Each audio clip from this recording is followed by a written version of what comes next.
Hello everyone. आज हम फिर से एक सेशन के साथ, बहुत ही इंपॉर्टेंट सेशन है जो कि होने वाला है आपका सुपर फ्लॉस पे। सुपर फ्लॉस एक्सप्रेशन को हम लोग आज पढ़ेंगे फ्रेंड्स। क्या होता है सुपर फ्लॉस एक्सप्रेशन? बहुत इंटरेस्टिंग है क्योंकि एग्जाम में इससे बहुत सारे क्वेश्चन पूछते हैं, कुछ अलग टाइप्स की एरर होती है इसके अंदर। सुपर फ्लॉस का एक्चुअल मीनिंग होता है more than what is needed, यानी जितने की हमको जरूरत है उससे ज्यादा जब हम यूज कर देते हैं तो उसको हम कहते हैं सुपर फ्लॉस एक्सप्रेशन। इंग्लिश में या सभी लैंग्वेज में ऐसे सुपर फ्लॉस एक्सप्रेशन होते हैं, लेकिन हम बात कर रहे हैं इंग्लिश की। तो इंग्लिश में ऐसे सुपर फ्लॉस एक्सप्रेशन जो है बहुत सारे हैं जो कि एग्जाम में पूछे जाएंगे। तो आइए हम शुरू करते हैं हमारा सेशन सुपर फ्लॉस एक्सप्रेशन को। देखो, पहले हम टेबल से सीख लेंगे, याद कर लेंगे, उसके बाद इसके ऊपर मैं कुछ क्वेश्चंस दिया हूँ आपको, वो भी कर लेने हैं। ठीक है, कुछ देखने में हो सकता है दिक्कत हो तो मैं एक बार इसको थोड़ा सा फोटो को सेट कर देता हूँ।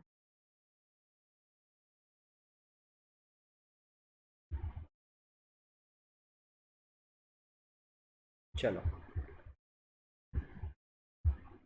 तो जैसा कि आपको ये टेबल नजर आ रही है, इस टेबल में हमको क्या पढ़ना है दोस्तों? वर्ड फ्रेज और additional word that makes it superfluous. यानी अगर हम इन सारे वर्ड्स के साथ इन वर्ड्स का यूज करेंगे तो ये सुपरफ्लॉज यानी कि रिक्वायरमेंट से ज्यादा हो जाएगा और क्वेश्चन गलत हो जाएगा। जैसे कि फर्स्ट की मैं बात करूं, कजिन वर्ड लिखा है अपन ने। कजिन हम सब जानते हैं, चचेरे भाई या बहन को कहते हैं, है ना? तो इसके साथ अगर मैंने सिस्टर या ब्रदर वर्ड का यूज कर दिया तो कजन के बाद सिस्टर या ब्रदर लिखना गलत हो जाएगा फ्रेंड्स। कजन सिस्टर लिखने को हम कह सकते हैं या कजन ब्रदर लिखने को हम कह सकते हैं सुपरफ्लॉस।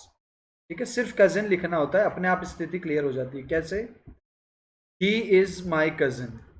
एक एग्जाम्पल मैंने आपको दिया, ही इज माई कजिन।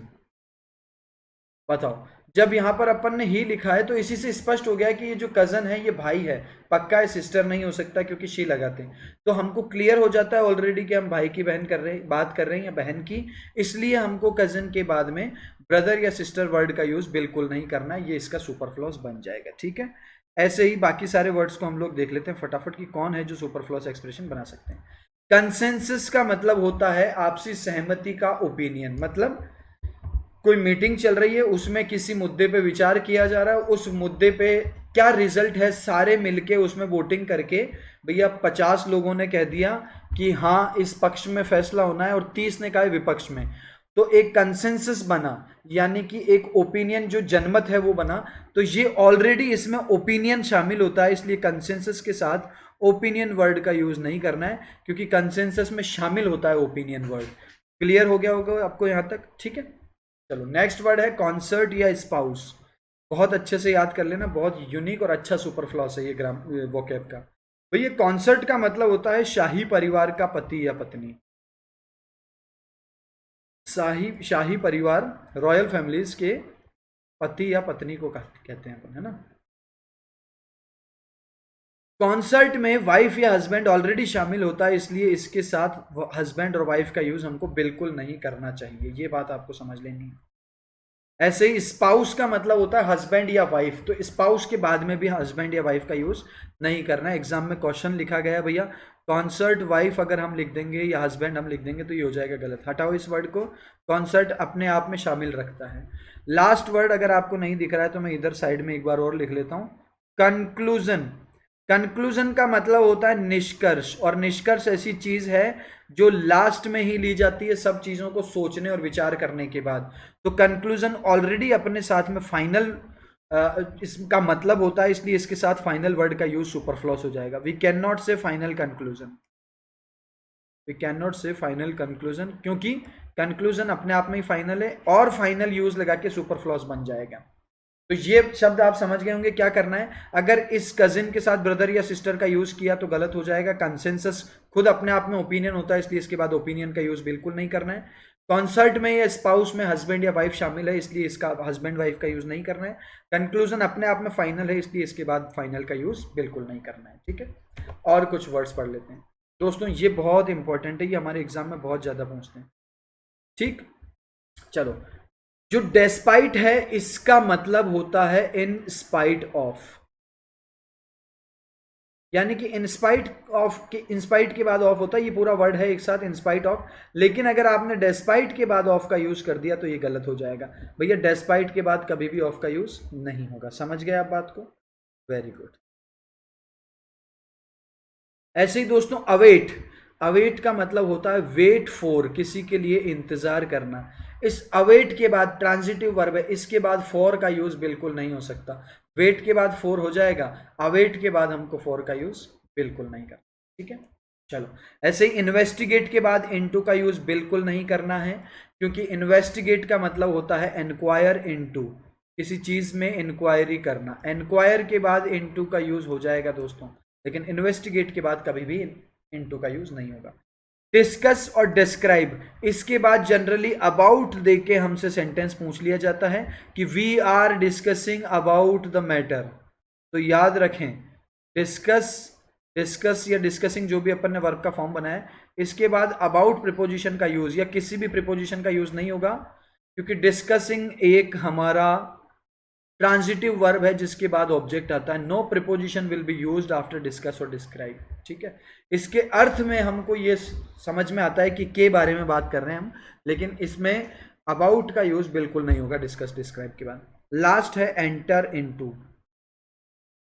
याद रखें, एंटर के बाद इन और इनटू दोनों का यूज नहीं होता, डायरेक्ट लिखते हैं एंटर्ड द रूम। डायरेक्ट लिखेंगे एंटर्ड द रूम, ठीक। एंटर इनटू द रूम नहीं लिखेंगे। हाँ, लेकिन अगर हम कोई समझौता करते हैं, कोई एग्रीमेंट करते हैं, कोई अलायंस करते हैं, तब हम इनटू का सेंस दे सकते हैं उसको, जैसे एंटर्ड इनटू एग्रीमेंट। यहां एग्रीमेंट करना हो जाएगा इसका मतलब। अगर हमने एंटर्ड इनटू एग्रीमेंट लिखा है तो ये सही है।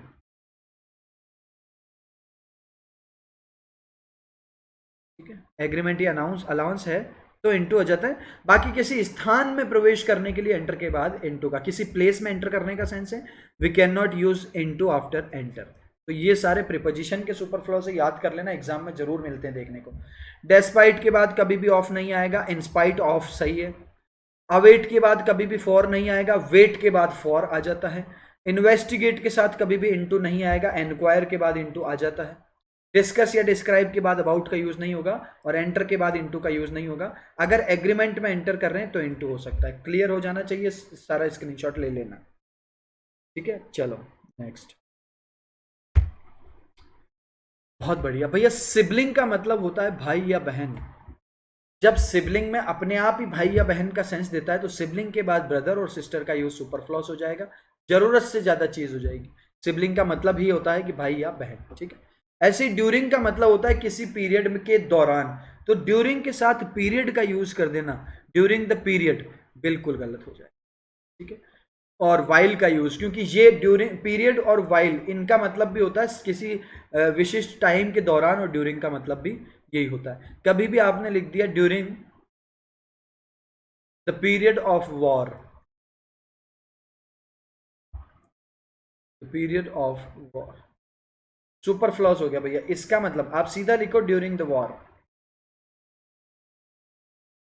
ड्यूरिंग द वॉर का मतलब वॉर का जो टाइम था उसके दौरान की बात कर रहे हो, तो पीरियड लगा के सुपरफ्लॉस नहीं करेंगे। ठीक है, पीछे ये पढ़ ही चुके हम, अवेट के साथ फॉर का यूज नहीं होगा, पीछे पढ़ लिया था। नेक्स्ट है हमारा रिक्वेस्ट। भैया कभी भी रिक्वेस्ट के साथ प्लीज और काइंडली का यूज नहीं करेंगे, क्योंकि रिक्वेस्ट से ही प्लीज या काइंडली का सेंस शो हो जाता है। तो इसके साथ अगर कभी प्लीज दे दिया जाए तो बिल्कुल गलत करना है। अभी हम क्वेश्चंस में इनको अप्लाई करके भी देखने वाले हैं, अभी आप सिर्फ याद कर लो इनको।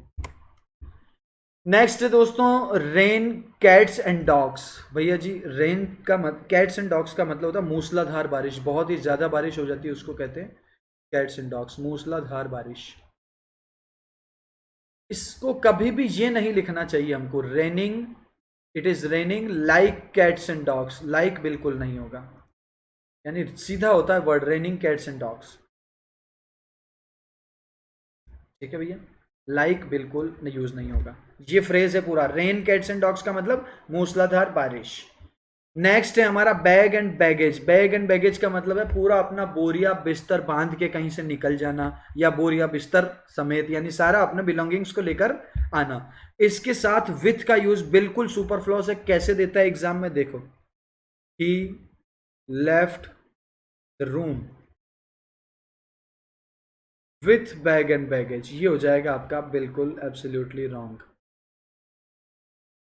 विथ बैग एंड बैगेज, सारे बिलोंगिंग्स के साथ कहीं निकल जाने को कहते हैं हम। विथ हटाओ, सीधा लिखा जाएगा he left the room bag and baggage, इसमें विथ शामिल होता है तो बैग एंड बैगेज से पहले विथ का यूज बिल्कुल नहीं करना। ठीक है दोस्तों, लास्ट है भैया फ्ली, सॉरी इसके बाद है फ्ली। फ्ली का मतलब होता है किसी मुश्किल परिस्थिति से भाग निकलना। ठीक है, आपने देखा होगा ही रन अवे, तो ये रन अवे तो ठीक है, कहीं से भाग निकल जाना, रन के बाद अवे का यूज कर सकते हो, लेकिन फ्ली के बाद अवे का यूज बिल्कुल नहीं हो सकता, सुपरफ्लॉस हो जाएगा। समझ गए, इधर हमने वो वर्ड्स यूज किए हैं जो लिखे जाते हैं, और इनका अगर इन वर्ड को इधर इनका यूज और कर दिया इधर वाले वर्ड्स का, तो ये सुपरफ्लॉस बनाते हैं। यानी फ्ली के साथ अवे का यूज हमको कभी नहीं करना है, सीधा लिखना है फ्ली। नेक्स्ट है हमारा कावर्ड।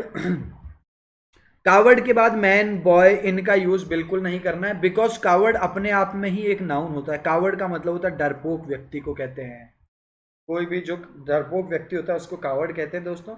मैन और बॉय लगाओगे तो ज्यादा हो जाएगा, ऑलरेडी इसमें हम शामिल रखते हैं पर्सन को, तो इसमें एक और ये खुद ही नाउन है, तो इस नाउन के बाद वापस एक ये नाउन लगाना बिल्कुल गलत हो जाएगा। देखो इंटेलिजेंट बॉय सही है, इंटेलिजेंट बॉय इसलिए सही है क्योंकि इंटेलिजेंट होता है एडजेक्टिव, और इसके बाद में बॉय या मैन नाउन लगा के हम इसको जस्टिफाई कर सकते हैं, सही है ये। लेकिन कावर्ड जो अपने आप में ही नाउन है, इसके बाद एक और नाउन लगा देना, ये सुपरफ्लॉस हो जाएगा, गलत हो जाएगा। नेक्स्ट है ट्विन और ट्रिपलेट। ट्विंस का मतलब होता है दो जुड़वा भाइयों को कहते हैं, तो इसके बाद दो का यूज करेंगे क्या अपन? बिल्कुल नहीं कहेंगे, ट्विंस से क्लियर है कि दो की बात हो रही है। ट्रिपलेट का मतलब होता है तीन, हमको पता है तीन है, तो इसके बाद में तीन क्यों लगाना? बिल्कुल नहीं। तो ट्विंस के साथ टू और ट्रिपलेट के साथ थ्री का यूज सुपरफ्लॉस होता है। स्क्रीनशॉट ले लेंगे हम इनका, ठीक है। चलो नेक्स्ट है भैया एग्रीमेंट।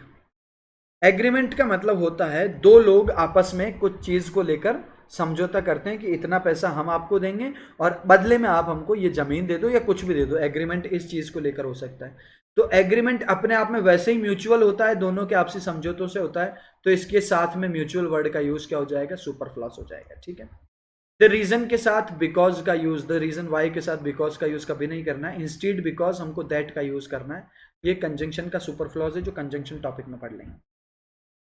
लास्ट इधर दिया हुआ भैया ब्लेंडर। ब्लेंडर का मतलब होता है एक बहुत बड़ी गलती, ठीक है भैया। तो ब्लेंडर का अपने आप में क्या मतलब होता है? बहुत बड़ी गलती को ही हम ब्लेंडर कहते हैं, ठीक है। यानी ब्लेंडर का मतलब होता है बिग मिस्टेक, एक बहुत बड़ी गलती, ठीक है।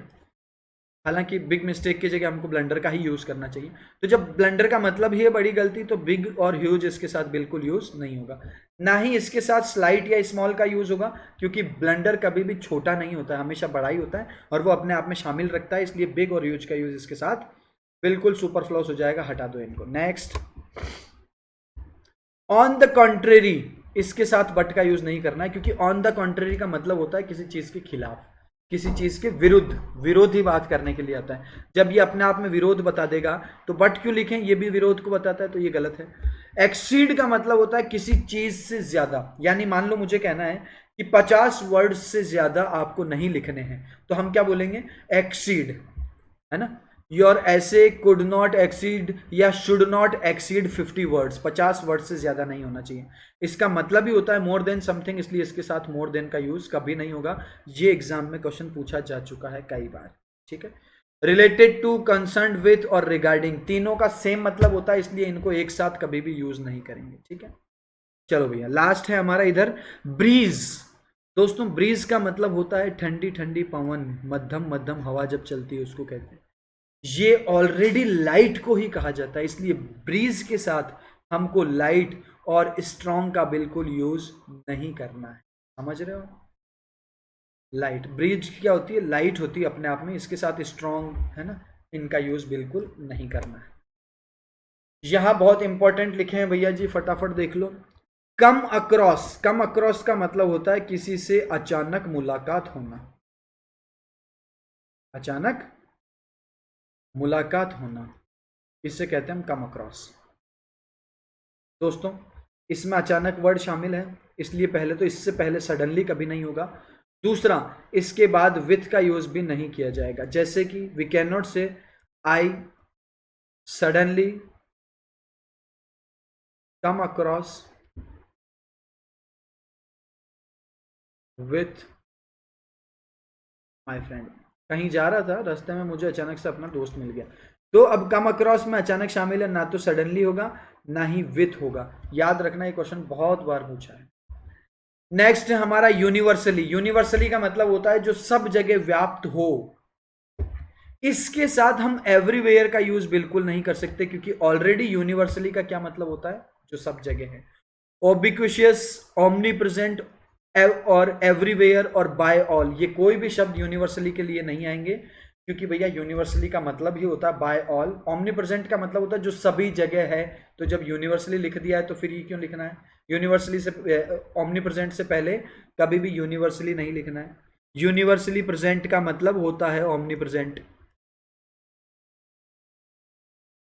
ठीक। तो ये ओमनी प्रेजेंट से पहले यूनिवर्सली का यूज या इन सब यूज वर्ड्स का यूज एक साथ बिल्कुल भी नहीं होगा। अप्रोच का मतलब होता है किसी चीज के पास जाना, और नियर का भी मतलब होता है पास। तो अप्रोच से ही जब क्लियर हो रहा है कि पास ही जा रहे हैं, तो इसके साथ नियर क्यों लगाना? बिल्कुल नियर का यूज नहीं होगा, ठीक है। अप्रोच के बाद डायरेक्ट ऑब्जेक्ट होगा। थ्रू आउट के साथ होल का यूज नहीं होता है, दोनों का सेम मीनिंग है। इलस्ट्रेट के बाद अबाउट का मतलब बिल्कुल नहीं होगा। वही इलस्ट्रेट मतलब किसी चीज का वर्णन करना, हमने पढ़ा था ना पीछे डिस्कस। डिस्कस के साथ भी अबाउट का यूज नहीं होता। डिस्क्राइब, डिस्क्राइब के साथ भी अबाउट का यूज नहीं होता है। इलस्ट्रेट के बाद भी अबाउट का यूज नहीं होता। नेक्स्ट भैया, सफिशिएंट और इनफ का सेम मतलब होता है, दोनों का मतलब होता है पर्याप्त। इन दोनों का यूज एक साथ बिल्कुल नहीं करना है। क्वाइट के साथ में ऑल या कंप्लीटली का बिल्कुल यूज नहीं होगा। क्वाइट का मतलब लगभग यही होता है कि लगभग पूरा, पर्याप्त। तो ऑल और कंप्लीटली का यूज नहीं होगा क्वाइट के साथ।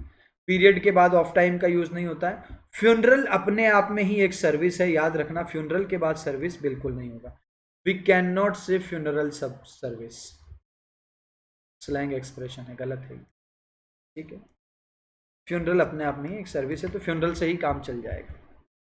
नेक्स्ट, इनफ के साथ वेरी का यूज बिल्कुल नहीं होता है। कंप्राइज के साथ ऑफ का यूज नहीं होगा, याद रखना। इन एक्टिव वॉइस, पेसिव वॉइस में हम कंप्राइज के बाद ऑफ लिख सकते हैं। पेसिव वॉइस में कंप्राइज के साथ ऑफ आ सकता है।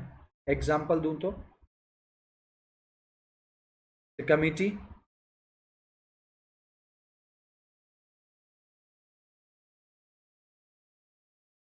कंप्राइज्ड ऑफ द जजेस। कंप्राइज को एडजेक्टिव बनाओ। द कमिटी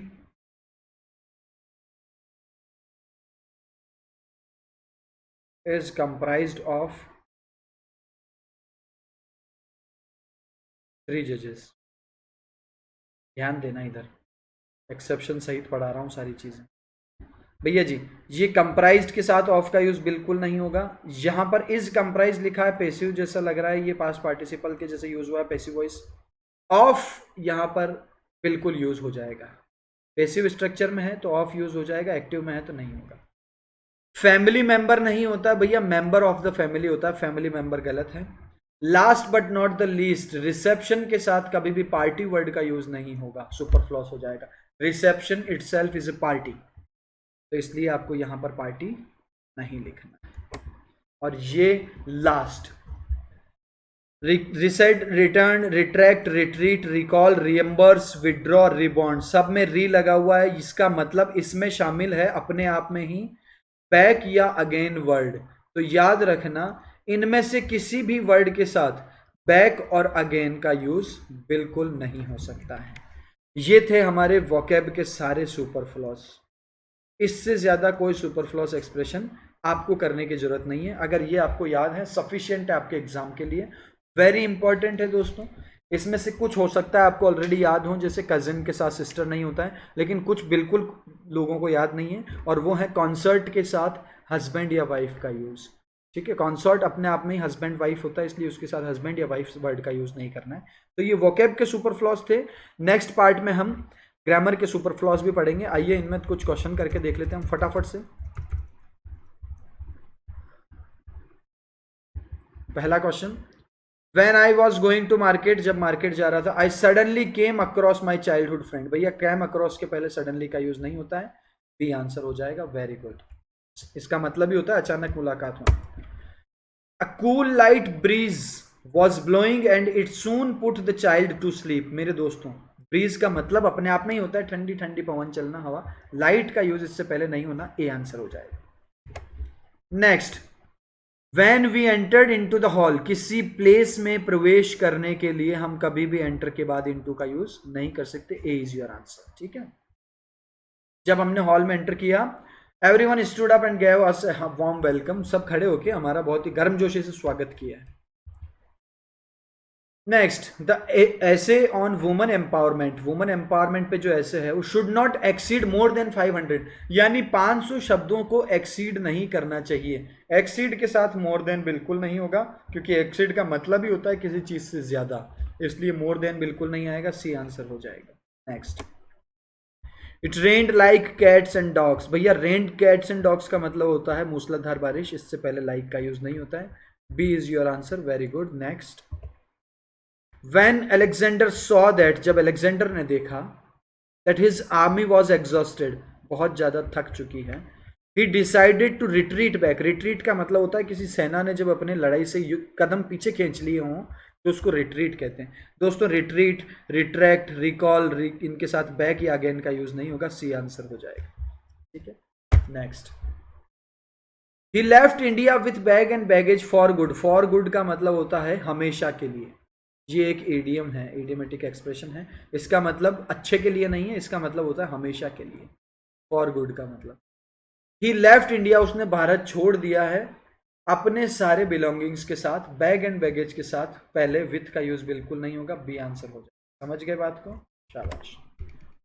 नेक्स्ट है भैया नो कंसेंसस ओपिनियन. कंसेंसस में ओपिनियन शामिल होता है, इसलिए इसके बाद ओपिनियन का यूज नहीं होगा. ए आपका आंसर हो जाएगा. ठीक है, खाली कंसेंसस हो जाएगा. Next, any act of terrorism is universally condemned by all. भैया यूनिवर्सली का मतलब है सभी लोगों ने उसकी निंदा की है. एनी एक्ट ऑफ टेररिज्म को सभी जो है निंदा करते हैं उसकी, तो सभी यूनिवर्सली में शामिल हो गया, तो इसके बाद बाय ऑल को हटा दो. सी आपका आंसर हो जाएगा. बाय ऑल का यूज नहीं होगा यूनिवर्सली के साथ. The Mughal empire made a big blender. भैया जी ब्लेंडर अपने आप में ही बड़ी गलती होती है, इसलिए बिग स्मॉल बिल्कुल मत लिखो. बी आंसर हो जाएगा.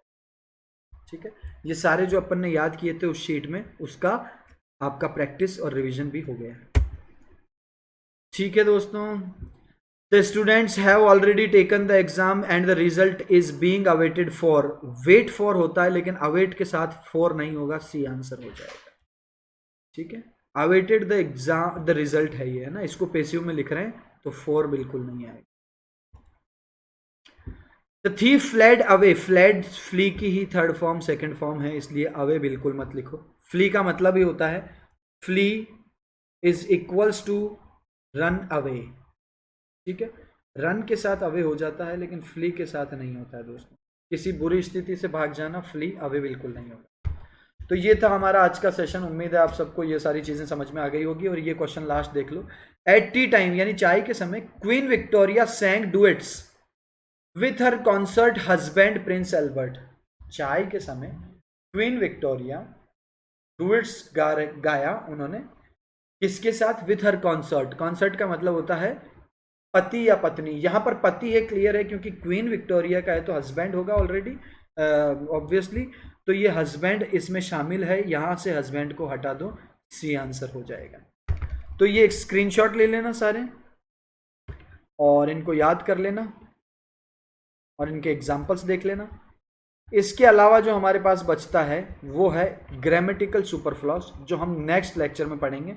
उसके 4 या 5 ही पॉइंट्स होते हैं जो हमसे अलग अलग टॉपिक में, कुछ एडजेक्टिव में हैं, कुछ प्रिपोजिशंस में हैं और कुछ हमारे दूसरे टॉपिक्स में हैं. वो सारे हम कर लेंगे. ग्रामेटिकल सुपरफ्लॉस बचा है, वो मैं आपको नेक्स्ट क्लास में करा दूंगा. ये कंप्लीट हो चुका है, इससे ज़्यादा आपको कहीं और से याद करने की ज़रूरत नहीं है. इनको समझ लो, बहुत अच्छा काम हो जाएगा. लास्ट में मैं आपको फटाफट से बहुत इंपॉर्टेंट प्लस सब्सक्रिप्शन के बारे में बात बता देता हूँ दोस्तों. मेरा नाम किशन सिंह राठौड़, मैं आपको इंग्लिश ग्रामर और कॉम्प्रहेंशन पढ़ा रहा हूँ. ठीक है, अनअकैडमी सब्सक्रिप्शन प्लस का जिन्होंने नहीं लिया ले लीजिए। मैं बता देता हूँ इसके क्या क्या फ़ायदे हैं। इसके बहुत सारे फ़ायदे हैं भैया। इसमें हमको बेसिकली ये 3 चीज़ें मिलती है, live class, test series, quizzes और doubt clearing session. Live class का कंप्लीट एक्सेस हमको मिल जाता है। कहने का मतलब है एक बार जब हमने सब्सक्रिप्शन ले लिया तो उसके बाद हम उस कैटेगरी में सभी एजुकेटर्स और सभी सब्जेक्ट्स की क्लास ले सकते हैं। हमको कोई उसके अंदर वो कोई लिमिटेशंस नहीं है कि हम 1 या 2 फैकल्टी को देख सकते हैं, एजुकेटर्स को देख सकते हैं, या 1-2 सब्जेक्ट। कंप्लीट एक्सेस मतलब जितने भी बैचेस हैं सारे ज्वाइन कर सकते हैं। अनअकैडमी लाता है आपके सामने इंडिया के बेस्ट एजुकेटर्स एक ही मंच पे, जो अपने अपने सब्जेक्ट का स्ट्रक्चर्ड कोर्स बना के आपको आपके एग्जाम की बहुत ही अच्छी तैयारी करवाते हैं। तो बेस्ट एजुकेटर से पढ़ने का मौका है। लाइव और रिकॉर्डेड सेशन दोनों ले सकते हो आप। अगर लाइव नहीं दे पाए तो रिकॉर्डेड सेशन भी ले सकते हैं और अनलिमिटेड एक्सेस में देख सकते हैं उनको, और अपनी पढ़ाई शानदार तरीके से करके और अपना एग्जाम निकाल सकते हैं। अनअकैडमी प्लस में मेरे भी 2 बैचेस चल रहे हैं। एफकेट का बैच चल रहा है, स्क्वाड्रन बैच। इसके अलावा एक मेरा सीडीएस का बैच चल रहा है, ब्रह्मोस बैच, जिसमें मैं आपको बेसिक्स से कंप्लीट ग्रामर पढ़ा रहा हूं। तो आप वहां पर आके पूरे इस कोर्स को लेके अपनी पढ़ाई कर सकते हैं। नेक्स्ट, टेस्ट सीरीज और quizzes which are the most important part of any competitive examination. किसी भी एग्जामिनेशन में सबसे इंपॉर्टेंट रहेगा ये आपके लिए, क्योंकि यहीं से हमारी प्रैक्टिस होती है, यहीं से हमको समझ में आता है कितना अच्छा है, कितना नहीं आया है, कितना समझ में आया है। Last, doubt clearing session. भैया पढ़ तो लिए, पढ़ते पढ़ते बहुत सारे डाउट्स आ जाएंगे, उनको क्लियर करने के लिए आफ्टर एवरी 3 क्लासेस एक डाउट क्लियरिंग सेशन होता है जिसमें आप अपने डाउट क्लियर कर सकते हैं। ठीक है दोस्तों, चलो। इसके अलावा आप वहां से डाउनलोड पीडीएफ भी कर सकते हैं, टेस्ट सीरीज दे सकते हैं, प्रॉपर गाइडेंस आपको मिलता है, बेस्ट एजुकेटर्स के द्वारा स्ट्रक्चर्ड कोर्सेज आपको मिलते हैं। तो बहुत ही अच्छा है। जिसने अनअकैडमी का ऐप डाउनलोड नहीं कर रखा है, सबसे पहले तो ऐप डाउनलोड कर लीजिए। वहाँ पे बहुत सारे क्लासेज और बहुत सारे बेनिफिट्स आपके लिए हैं, तो वहाँ से आप अपना सिलेक्शन सुनिश्चित कर सकते हैं। करना क्या है, हमको गूगल प्ले स्टोर में जाके इंस्टॉल करना है अनअकैडमी लर्निंग ऐप। बहुत आसान है। ऐप डाउनलोड करने के बाद गोल सेलेक्ट कर लीजिए CDS, एफकेट, CAPF। इसी में मेरी क्लासेस चल रही है। ये गोल सेलेक्ट करने के बाद सर्च बार में आप मेरे नाम से सर्च कर सकते हैं, किशन सिंह राठौड़। मेरी प्रोफाइल ओपन हो जाएगी। मेरी प्रोफाइल को फॉलो कर लेना दोस्तों, और प्रोफाइल को फॉलो करने के बाद आप मेरी जितनी भी फ्री क्लासेस है उनको भी अनलॉक कर सकते हो। यहाँ ऐप में फ्री क्लासेस भी है जो कि केवल प्रैक्टिस के लिए हो रही है मेरी, तो वहाँ आप इनको अनलॉक कर सकते हो। अनलॉक करने के लिए आपको ये कोड यूज करना चाहिए, RETHORE10 विदाउट स्पेस, सब कैपिटल में, कोई स्पेस नहीं है, RETHORE10, और इससे आपको फ्री क्लासेस जो है आपकी अनलॉक हो जाएगी। इसके बाद सब्सक्रिप्शन जब आप लेंगे तो 6 मंथ्स, 12 मंथ्स, 24 मंथ्स, इनके तीनों की फीस यहाँ पर रेस्पेक्टिवली लिखी हुई है। और उसमें भी बाद में आप इस रेफरल कोड का यूज़ करेंगे तो आपको 10% डिस्काउंट मिल जाएगा। जो भी आप सेलेक्ट करते हैं 6 मंथ, 12 मंथ्स, 24 मंथ्स, उनमें राठौड़ 10 कोड अप्लाई करने के बाद आपको 10% डिस्काउंट मिल जाता है। Channel let's crack defence exams को आप सब्सक्राइब कर लें और बेल आइकन का बटन दबा दें। ठीक है दोस्तों, तो मिलते हैं अगले सेशन में ग्रामेटिकल सुपरफ्लॉस के साथ। तब तक के लिए थैंक यू, बाय बाय, जय हिंद, जय भारत।